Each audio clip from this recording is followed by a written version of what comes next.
अन्यायाचा बदला घेण्यासाठी मशाल पेटवा, पनवेलच्या विकासाचं दार उघडण्यासाठी लीना गरड यांना विजयी करा. शिवसेना ठाकरे गटाचे उपनेते नितीन बानगुडे पाटील यांचं आवाहन. पाण्याच्या मूलभूत प्रश्नांसह अन्य प्रश्न पनवेलकरांचे प्रलंबित आहेत. मात्र विरोधक सत्तेत असताना त्यांनी लोकांची दिशाभूल केली आणि सलग 3 पंचवार्षिक खुर्ची हस्तगत केली.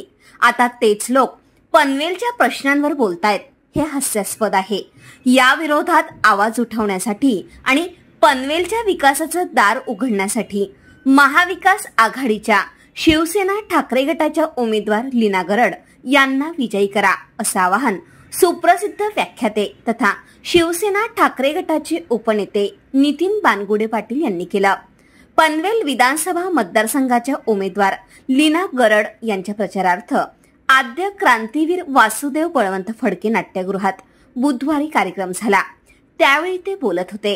जिल्हा प्रमुख शिरीष घरत, संपर्क प्रमुख बबनदादा पाटील, उपजिल्हा प्रमुख रामदास पाटील, वैभव सावंत, विधानसभा संघटक दीपक निकम, मधुकर पाटील, प्रदीप ठाकूर, पराग मोहिते, ॲडव्होकेट समाधान काशीद, महिला आघाडीच्या रायगड जिल्हा प्रवक्त्या सुवर्णा वाळुंज, उमेदवार लीना गरड व्यासपीठावर होते.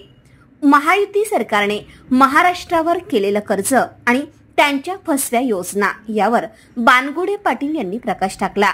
उमेदवार लीना गरड यांनी जाहीरनामा वाचून दाखवला. त्यानंतर लीनाताई आगे बढो, हम तुम्हारे साथ है अशा घोषणांनी नाट्यगृह दणाणलं. Bureau report, Konkan Satya news, Panvel.